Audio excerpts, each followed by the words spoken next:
Bismillahirrahmanirrahim. Assalamualaikum warahmatullahi wabarakatuh.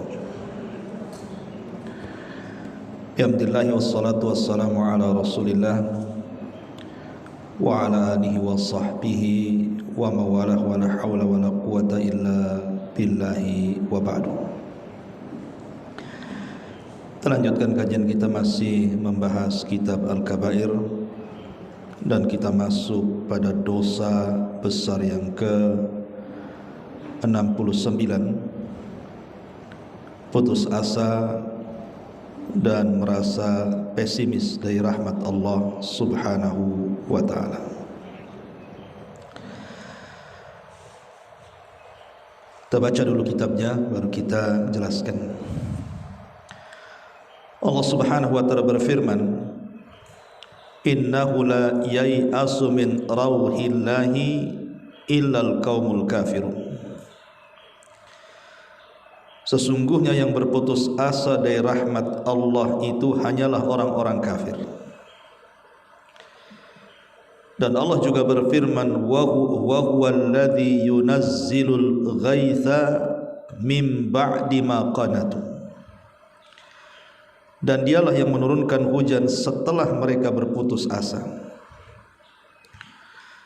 Dan Allah juga berfirman, ya ibadiyalladzina asrafu ala anfusihim la taqnatu min rahmatillah.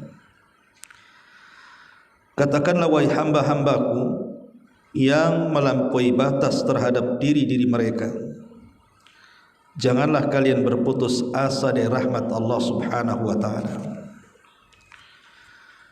Dan Nabi SAW bersabda, la yamutanna ahadukum illa wa huwa husnudzan billahi azza wa jalla. Janganlah salah seorang di antara kalian meninggal kecuali dalam keadaan berbaik sangka kepada Allah Subhanahu wa ta'ala. Ma'asyiral muslimat yang dimuliakan Allah Subhanahu wa ta'ala,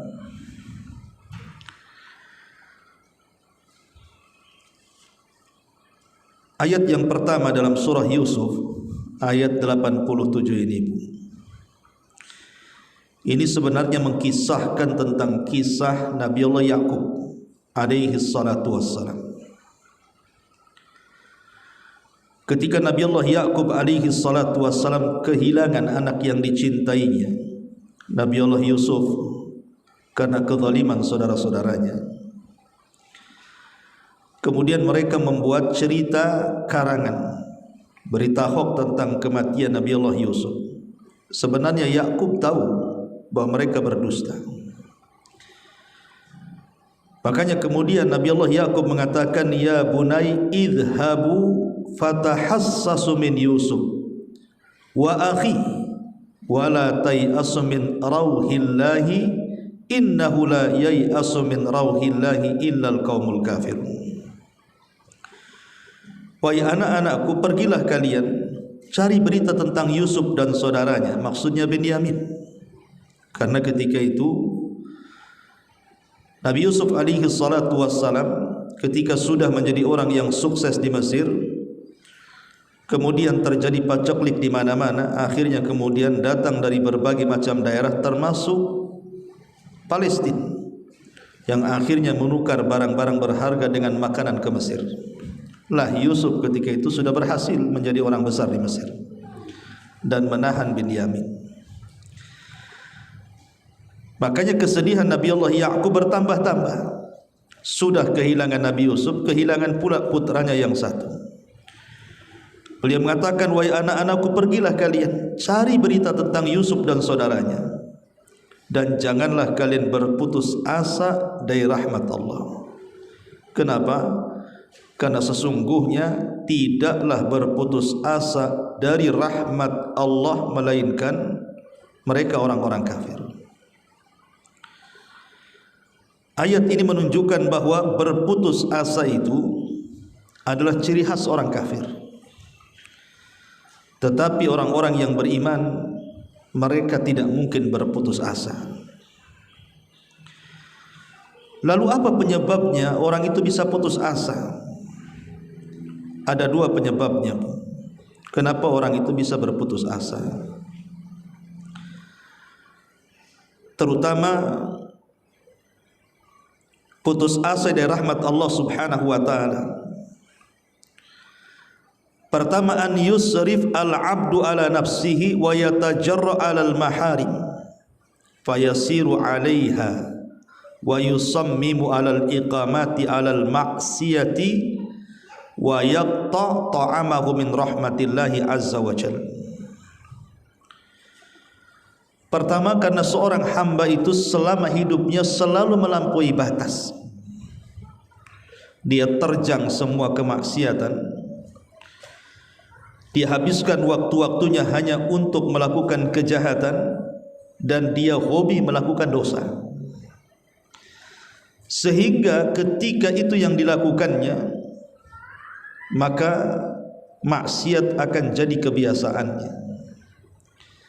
Ketika itu dia menjadi orang yang berputus asa dari rahmat Allah Subhanahu wa taala, dan itulah yang diinginkan syaitan. Seseorang dijauhkan dari Allah Subhanahu wa taala. Sehingga akhirnya ketika sudah terlampau banyak maksiat yang ia lakukan, berakhir apa? Dia merasa tidak layak maksiatnya itu diampuni Allah. Karena sudah terlalu banyak dosanya, berfikir bahwa Allah Subhanahu wa taala tidak mungkin mengampuninya. Akhirnya putus asa, lanjut pula dia melakukan dosanya. Dan ini bahaya. Karena berputus asa itu lebih bahaya dibandingkan dosa yang dilakukannya. Karena putus asa itu menghalangi taubat. Asyiral muslimat yang dimuliakan Allah Subhanahu wa taala, penyebab kedua, perasaan takut yang bersangatan. Perasaan takut yang bersangatan sehingga imannya lemah. Ketika kemudian dia merasa takut kalau Allah Subhanahu wa taala tidak mungkin membuka pintu rahmatnya, dari situ mulailah dia berputus asa. Seolah-olah hidupnya tidak ada guna. Boleh jadi karena banyaknya masalah dalam kehidupannya. Mungkin faktor kesehatan, mungkin faktor ekonomi, mungkin faktor yang lainnya. Terutama sakit yang dideritanya. Sehingga banyak orang yang kemudian berputus asa dari rahmat Allah Subhanahu wa taala. Seolah-olah Allah itu sedang mengazab dirinya dan tidak dianggapnya itu sebuah ujian bagi dia. Jadi ujian Allah Subhanahu wa taala dianggap azab dari Allah Subhanahu wa taala, sehingga dia berputus asa dari rahmat Allah Subhanahu wa taala. Lah ini bahaya. Dua perkara inilah yang menyebabkan kenapa manusia berputus asa nih. Tentu muaranya adalah karena suudzon billahi azza wa jal, berburuk sangka kepada Allah Subhanahu wa taala. Inilah pemicu orang berputus asa.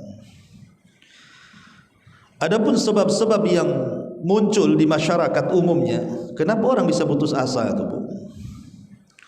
Pertama, ya tadi karena masalah penyakit. Mungkin ada orang itu diuji oleh Allah Subhanahu wa taala, diberikan penyakit yang berkepanjangan. Dia sudah berusaha untuk berobat ke sana kemari, ke rumah sakit ini, ke rumah sakit itu, dokter pun sudah angkat tangan mengobatinya. Akhirnya dia hanya bisa terbaring, duduk di kursi roda, tidur pun harus diangkat orang, makan pun harus disuapi, ke kamar mandi pun harus dituntun, dan begitu seterusnya. Belakangan akhirnya dia putus asa dan memilih lebih baik mati dibandingkan hidup. Dan itu banyak. Karena orang kalau sudah sakit parah itu, Bu, syaitan lebih dekat kepada dia. Jangan sampai kemudian orang yang sakit parah itu kemudian mengakhiri hidupnya dengan husnul khatimah. Itu yang tidak dimau syaitan. Makanya syaitan tidak akan meninggalkan orang yang sakit. apalagi sakitnya parah, apalagi sakitnya sampai menuntun kepada ajalnya. Kalau bisa orang ini diakhiri dengan su'ul khatimah, diwaswasilah kemudian oleh syaitan bahwa orang seperti kamu ini sudah tidak berguna, merepotkan orang. Tidak kau lihat kasihan orang-orang yang hari-hari menunggumu, mengobati kamu dengan sabarnya mereka, akhirnya gara-gara kamu mereka direpotkan semuanya. Mulailah setan membisikkan itu seperti itu. Kemudian dibayangkan macam mana kalau mulai ditinggalkan satu persatu kawan-kawannya, orang tercintanya, anak-anaknya, enggak mau membiayai lagi, mengobati lagi, macam-macam tuh setan itu akan masuk tuh. Sampai betul-betul orang ini putus asa, akhirnya lebih baik mengakhiri hidupnya atau lebih baik mati dibandingkan hidup. Putus asa. Dia tidak tahu bahwa di balik sakit itu ada nikmat, bisa menggugurkan dosa, bisa mengangkat derajat. Boleh jadi Allah Subhanahu wa taala tidak sembuhkan itu sebab kalau sembuh bisa saja dia maksiat, bisa saja dia jahat, bisa saja kemudian dia melakukan dosa yang pernah dulu dia lakukan. Banyak hikmahnya. Karena ada orang-orang yang Allah tidak sembuhkan itu karena kemaslahatan untuk dirinya sendiri. Wa asa an takrahu syai'an wa huwa khairul lakum. Terkadang apa yang kita anggap jelek itu baik pula di hadapan Allah. Ini yang pertama yang banyak di masyarakat. Gara-gara sakit orang itu putus asa. Kemudian perkara yang lain yang menjadikan kemudian banyak manusia itu berputus asa karena faktor ekonomi. Faktor ekonomi, susah mencari ekonomi. Kerja sana enggak beres, kerja situ tak beres. Dan dia tidak sabar. Ditambah-tambah kecintaan kepada dunia itu lebih dibandingkan kecintaan kepada akhirat. Angan-angannya tinggi, ingin kaya, ingin sukses, ingin itu, ingin ini gitu ya. Tapi tidak dibarengi dengan tawakal ia kepada Allah dan mengambil sebab. Dijauhi pula akhirat, dikejarnya pula dunia, dunia yang dikejar pula tak dapat-dapat. Tetap aja dia miskin, tetap saja dia sewa, usir sana usir sini dan begitu seterusnya. Ini terkadang orang-orang seperti ini kalau lemah imannya, lemah jiwanya, tidak sabar, ini bisa putus asa. Betapa banyak orang-orang yang kemudian kekurangan ekonomi, banyak yang dibiayai, tidak sabar, setan masuk, ngasih was-was, berakhir dengan apa? Membunuh dirinya.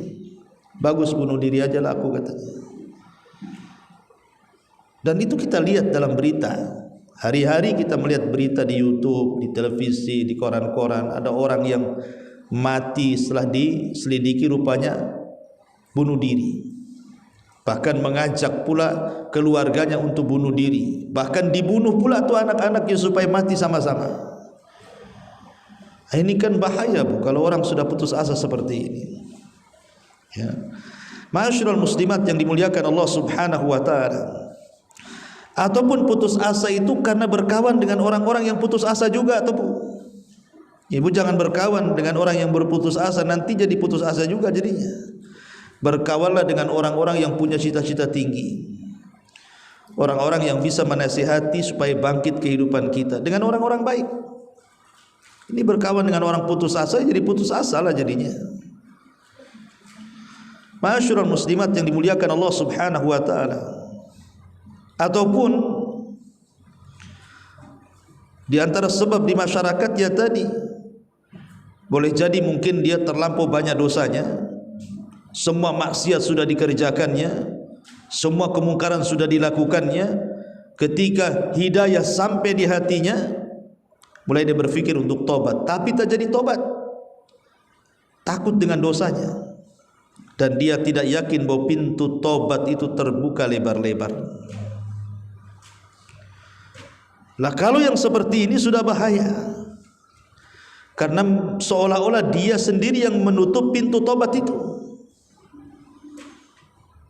Padahal Allah Subhanahu wa taala dengan tegas dalam ayat ini, ya ibadiyalladzina asrafu ala anfusihim la taqnatu min rahmatillah.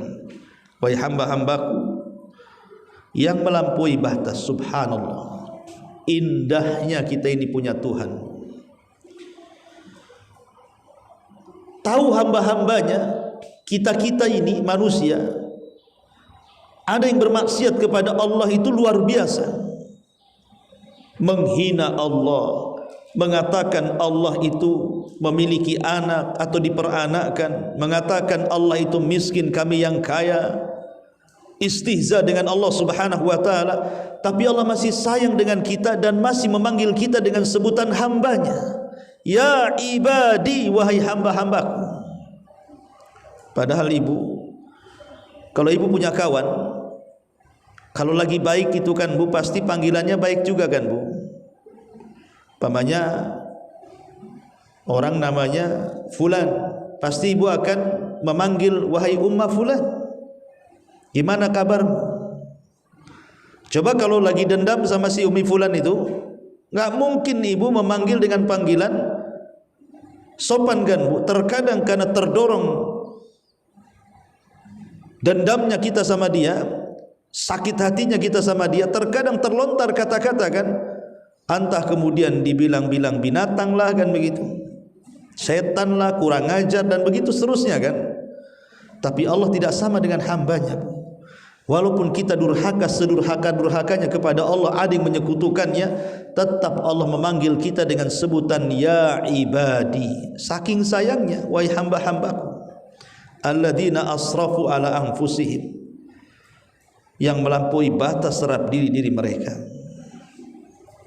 Allah tidak menyebutkan dosanya. Allah tidak mengatakan wahai hamba-hambaku yang berzina, wahai hamba-hambaku pencuri, wahai hamba-hambaku yang minum khamar, yang berjudi, yang berghibah, yang membunuh. Tidak, Allah tidak sebutkan dosanya. Allah hanya mengatakan wahai hamba-hambaku yang melampaui batas. Santun, lembut ucapan Allah kepada kita, supaya mengambil hati-hati kita agar terbuka bahwa rahmat Allah itu lebih luas dibandingkan kemurkaannya. La taqnatu min rahmatillah, jangan sekali-kali putus asa dari rahmat Allah Subhanahu wa ta'ala. Semua masalah di bumi ini bu, semua ada solusinya. Semua permasalahan yang kita hadapi ini semua ada solusinya. Makanya besarkan harapan kita kepada Allah Subhanahu wa ta'ala. Besarkan harapan kita, jangan kecilkan harapan, besarkan harapan. Karena rahmat Allah Subhanahu wa ta'ala itu teramat sangat luas kepada kita. Al-Imam Al-Bukhari meriwayatkan sebuah hadis, kelak pada hari kiamat ada hamba Allah Subhanahu wa ta'ala yang ketika di dunia dia banyak melakukan dosa, tapi dosanya tidak sampai kesyirikan. Ya, dosa-dosa yang biasa dilakukan manusia. Dipanggillah orang ini di halayak orang ramai, kemudian diletakkan di sisi Allah Subhanahu wa ta'ala. Kemudian Allah memberikan tabir, sehingga manusia sebanyak itu yang ada di padang mahsyar tidak bisa memandang dia. Allah tutupi dengan tabirnya. Mulailah kemudian dia diajak dialog oleh Allah dan mengatakan, ya fulan, ata'rifu dzamba kadza, ata'rifu dzamba kadza. Wahai fulan, kau masih ingat kau melakukan dosa ini itu dan begitu seterusnya?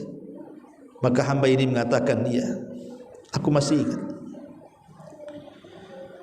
Ketika kemudian Allah Subhanahu wa ta'ala terus menyebut dosa-dosanya, dia menyangka dia akan binasa, dia menyangka dia akan hancur dan tidak mungkin ada kesempatan masuk surga. Terlampau banyak dosa. Tiba-tiba Allah Subhanahu wa ta'ala mengatakan, macam mana pendapatmu? Maka dia mengatakan, celaka aku ya Rabb, pasti aku akan binasa. Kata Allah, lalu apa yang kau harapkan dari dosa-dosamu ini? Maka orang ini mengatakan, tidak ada yang kuharapkan kecuali ampunan. Maka Allah Subhanahu wa taala mengatakan, ya fulan laqad satartuka fid dunya wa aghfiru lakal yauma. Wahai fulan, ingat enggak kau ketika melakukan dosa di dunia itu, aku tutup aibmu, aku tutup aibmu, dan sekarang di akhirat ku ampuni pula dosa-dosamu. Lihat bagaimana Allah Subhanahu wa taala sayangnya dengan kita. Di dunia Allah tutup aib kita, di akhirat pula Allah ampuni pula dosa-dosa kita. Dan itulah sayangnya Allah kepada kita, menutup dosa kita. Kalau seandainya Allah bongkar aib saya, Allah bongkar aib ibu, dan Allah bongkar aib manusia, dan Allah letakkan setiap dosa itu bau, tentu tidak ada orang yang duduk di samping orang lain selamanya. Pasti habis.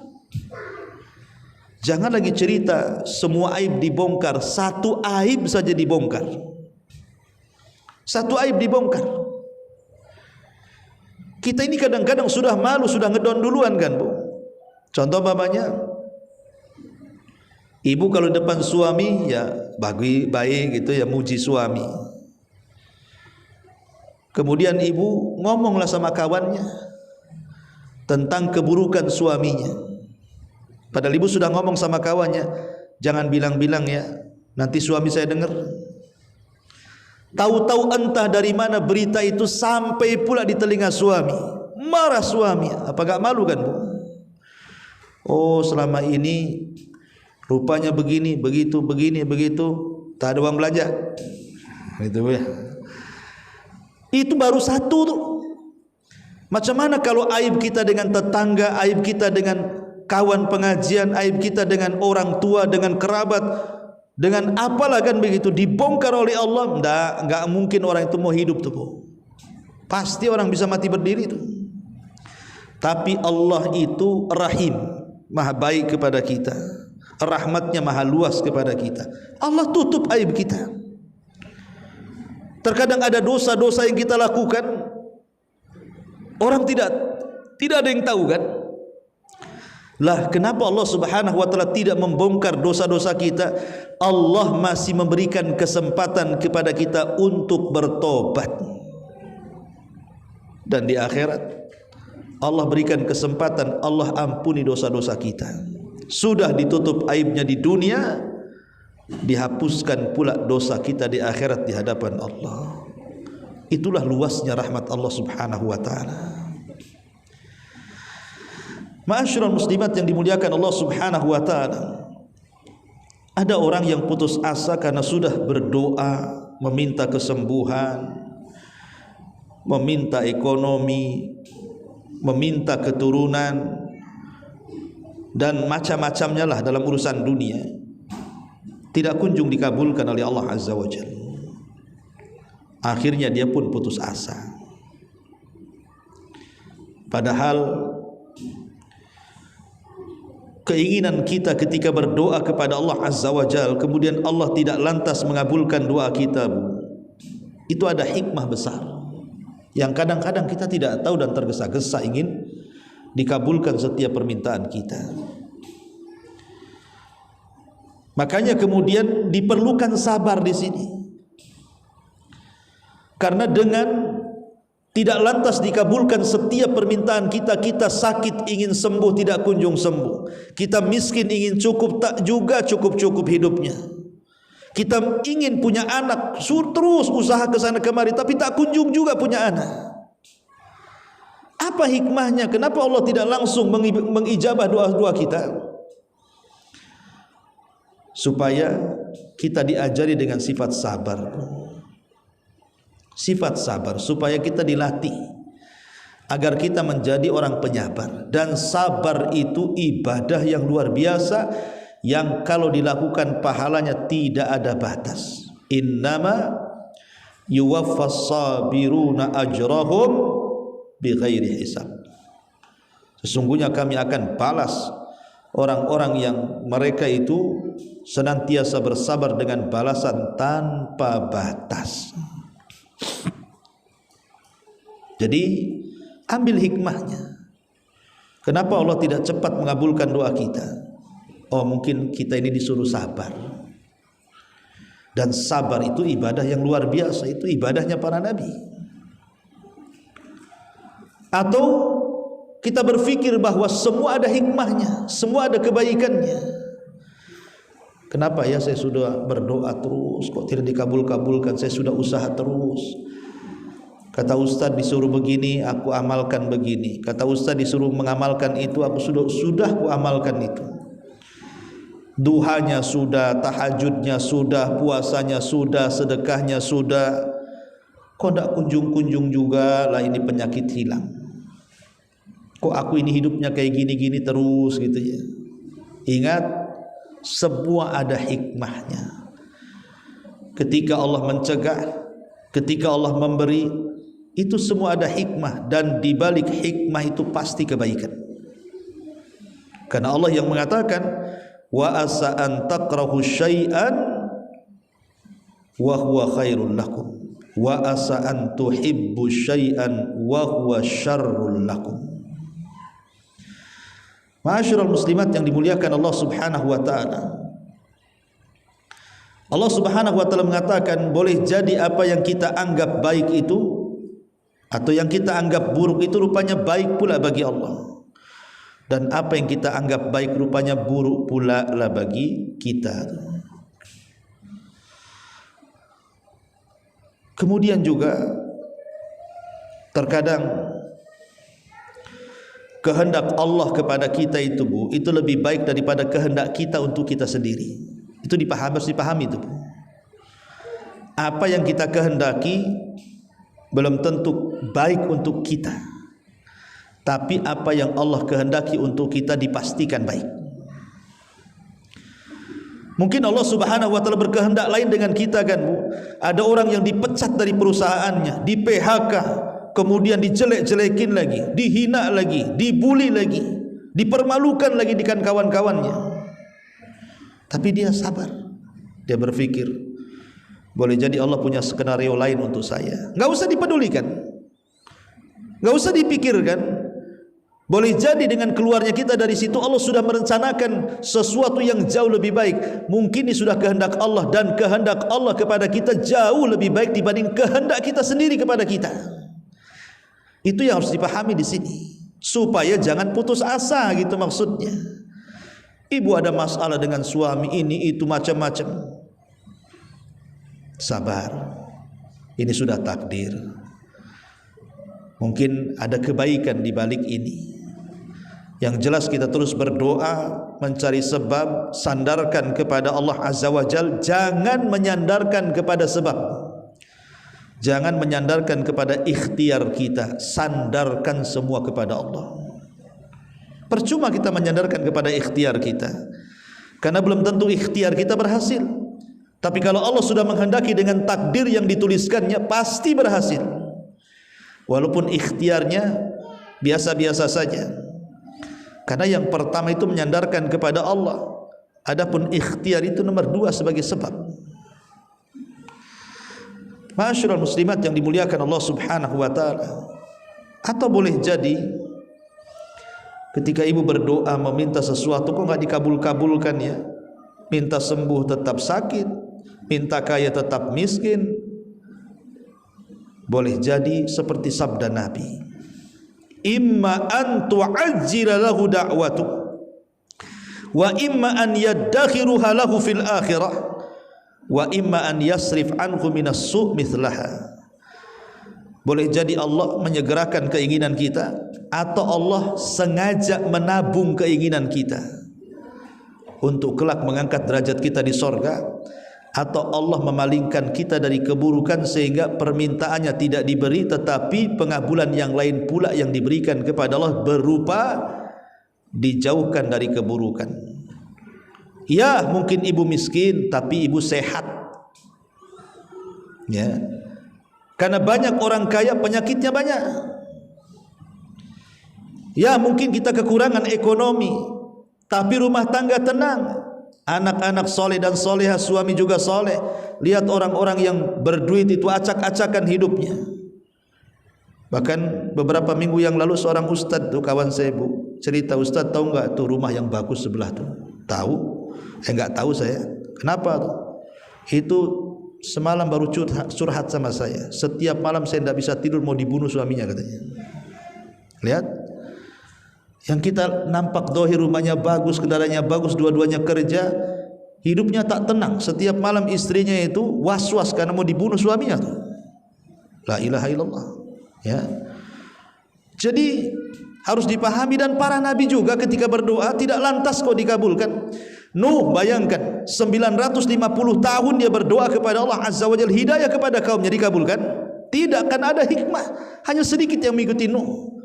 Nabi Ibrahim, Nabi Zakaria bertahun-tahun dia berdoa minta keturunan, setelah tua baru dikasih keturunan. Nabi kita Muhammad sallallahu alaihi wasallam juga sama. Maka ambil hikmahnya.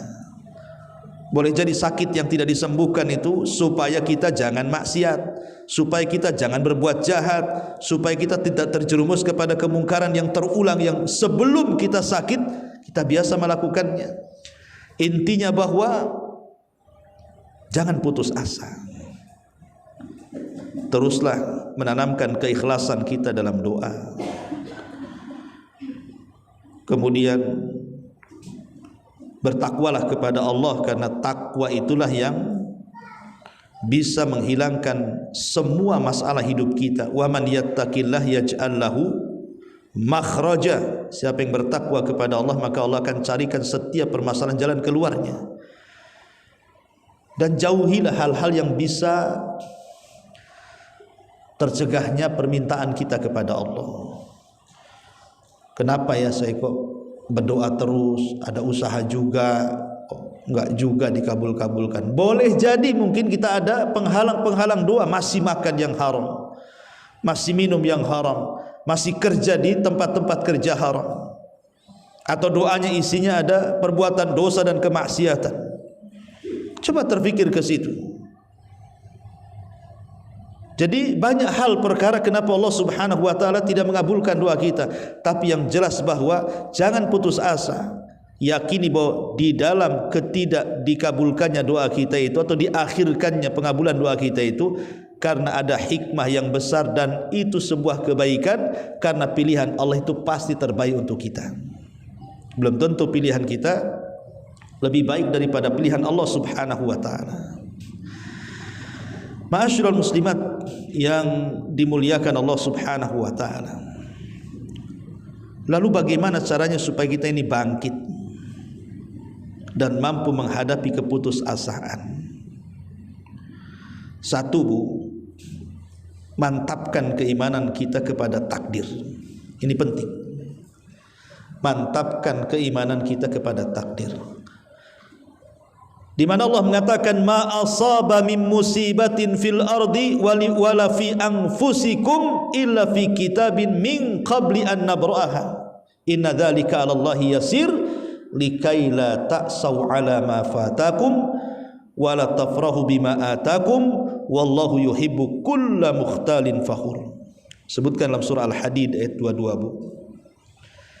Tidak ada satupun bencana yang menimpa di bumi, dan tidak pula bencana yang menimpa kepada kalian, melainkan telah tertulis dalam kitab Lauhil Mahfuz sebelum kami menciptakan musibah itu. Dan itu mudah bagi Allah. Apa hikmahnya? Hikmahnya apa? Supaya kamu jangan berduka cita terhadap apa yang luput dari kamu, dan supaya kamu jangan terlalu bergembira terhadap apa yang diberikannya kepadamu. Dan Allah tidak suka setiap orang yang sombong lagi membanggakan diri. Artinya, kalau kita ingin bangkit dari keterpurukan, yakin dengan takdir. Semua sudah ditakdirkan. Kaya ditakdirkan, miskin juga takdir. Sehat takdir, sakit takdir. Semua sudah ditakdirkan. Kalau itu keyakinannya, apapun kekayaan yang sampai kepada kita, tidak kita membuat bahagia dan besar kepala. Ataupun kemiskinan yang melanda kita, kita tidak menjadikan ciut dan kecil hati. Karena semua sudah dicatat, mau diapakan? Ya, pasrahkan sajalah kepada Allah Subhanahu wa taala. Kemudian yang kedua, berbaik sangka kepada Allah, sebagaimana hadis yang dicantumkan muallif di sini, di mana Nabi SAW mengatakan di sini, la yamutanna ahadukum illa wa huwa husnudzan billah. Janganlah kalian mati kecuali kalian harus berbaik sangka kepada Allah. Baik sangka dengan Allah, jangan berburuk sangka. Jangan katakan kenapa si aku aja yang sakit, kenapa tetangga sehat terus. Kenapa si anak-anakku saja yang nakal, kenapa anak tetangga bagus. Kenapa si usahaku yang gulung-gulung tikar, kenapa yang tetangga itu bentang-bentang terus. Umpamanya, jangan, itu suudzon namanya. Jangan suudzon kepada Allah Subhanahu wa ta'ala. Yadhunnuna billahi ghairal haq dhannal jahiliyah. Mereka menyangka yang tidak-tidak terhadap Allah seperti prasangka jahiliyah. Tidak boleh. Semua ada hikmah kebaikannya. Yang ketiga, panjatkan doa terus. Jangan pernah bosan berdoa. Seberat apapun masalah, berdoa. Seberat apapun masalah, berdoa. Terus berdoa. Sampai pun kehilangan tali sendal, kata Rasul, berdoa minta kepada Allah diganti. Karena doa itu luar biasa, yang kita tidak bisa terpikirkan bagaimana ijabah Allah kepada kita itu luar biasa dalam doa. Karena doa itu silahul mu'min, senjatanya orang yang beriman. Kemudian yang keempat, kuatkan tawakal. Sandarkan diri kepada Allah. Justru ketika sakit itu makin rajin ibadah. Ketika kita miskin itu kesempatan untuk ibadah, hadir di majelis ta'lim. Kan itu banyak waktu, Bu. Sebab kalau seandainya sudah kaya, kerjanya banyak sana sini, tidak ada waktu sholat Tuhan, tidak ada waktu sholat malam, tidak ada waktu berzikir, baca Quran, hadir di majelis ta'lim. Ambil itu, mumpung lagi susah ini ada waktu. Makin dekat kepada Allah, sandarkan diri kepada Allah. Dan yang kelima, memiliki tekad yang tinggi, cita-cita yang luas. Dan itu kita bisa melihat. Saya itu punya tetangga, Bu, di kampung, tapi dia terkena penyakit stroke, ya. Tapi dengan kegigihannya, Bu, dia tidak pernah putus asa. Dia obati sendiri. Dia tetap datang ke masjid. Stroke itu, Bu, karena masih bisa jalan. Setiap hari dia olahraga. Pokoknya dia ada keinginan untuk sembuh. Akhirnya Allah takdirkan sembuh, Bu. Karena memang tekad yang tinggi itu pasti akan menghasilkan kebaikan di dalamnya. Dan yang lebih penting juga yang keenam, sabar dan juga bersikap tenang. Jangan gerasa-gerusu. Ya, sabar. Pasti ada waktunya. Tidak mungkin Allah itu menciptakan kita ini dalam satu kondisi, mustahil. Wa tilkal ayyam nudawiluha bainan nas. Hari itu diputar-putar Allah, kadang senang, kadang tidak, kadang stres, kadang bahagia, kadang berkumpul, kadang berpisah, kadang sakit, kadang sehat. Itulah manusia, berputar-putar aja di situ tuh. Kadang usaha lancar, kadang usaha seret. Maka sabar dan tenang, bersikap tenang. Kemudian juga tumbuhkan sifat optimis. Enggak boleh pesimis, itu enggak boleh. Insya Allah tidak ada apa-apa. Insya Allah sembuh. Insya Allah berhasil. Insya Allah bisa. Pokoknya seperti itu. Tumbuhkan sifat-sifat seperti ini. Jangan ngeluh dulu. Aduh, kayaknya nggak mungkin sembuh. Nggak mungkin berhasil. Nggak mungkin ini, nggak mungkin. Terus nanti nggak mungkin betul tuh kan. Nah, makanya jangan kemudian bersikap seperti itu. Cobalah optimis terus. Tafaul dalam bahasa Arab itu. Kemudian untuk menenangkan sedikit kalau kita terkena musibah itu, coba pandanglah, Bu, sejarah-sejarah para ulama, sejarah-sejarah para nabi. Ambil ibrah dari mereka. Kalaupun Allah memberikan ujian kepada kita, toh juga para nabi juga diberikan ujian, para sahabat juga sama, bahkan mereka lebih berat dibandingkan kita, supaya kisah-kisah itu menjadi tentara-tentara Allah yang bisa menenangkan hati kita. Dan tentunya yang terakhir, bekali dengan takwa dan ibadah yang lebih rajin lagi. Boleh jadi itulah penyebab Allah Subhanahu wa ta'ala akan memudahkan semua urusan kita. Ma'asyiral muslimat yang dimuliakan Allah Subhanahu wa ta'ala, tentu Namanya putus asa itu kan ada tingkatan-tingkatannya, Bu. Tetapi yang paling bahaya, ini yang paling bahaya nih, yang dimaksudkan pengarang dalam kitab Al-Kabair ini, dari dosa besar yang ke-69 itu, maksudnya yang paling bahaya dalam bab putus asa itu adalah ketika putus asa dari maghfiratillahi wa rahmatihi, dari ampunan dan rahmat Allah. Ini paling bahayanya putus asa. Orang kalau putus asa dari rahmat Allah, dari ampunan Allah, dia bersuudzon kepada Allah Subhanahu wa taala bahwa dosa-dosanya tidak akan diampuni karena terlampau banyak maksiat yang dilakukannya. Ini yang paling bahaya, karena putus asa yang seperti ini itu menghalangi taubat. Kalau sudah dia putus asa bahwa tidak mungkin diampuni, ini menghalangi taubat. Tetapi Bu, Ibu harus paham, jangan pula kemudian kita itu terlampau putus asa, dan juga jangan pula kebalikan dari putus asa. Apa itu, Bu? Aman dari makar Allah. Kenapa kamu jarang ibadah, gak pernah sholat, datang Ramadan tak mau puasa? Kan Allah itu penyayang. Lihat tuh, ada wanita Bani Israel pelacur, dia ngasih minum anjing masuk surga katanya. Aku kan gak pelacur katanya. Bayangkan, Bu, ada orang kayak gitu, Bu. Ya. Aku orang baik-baik kan gitu. Bukan anjing yang ku kasih makan, tetangga ku kasih minum. Masa dia masuk surga saya tidak katanya. Ada orang yang merasa aman dari makar Allah tuh, Bu.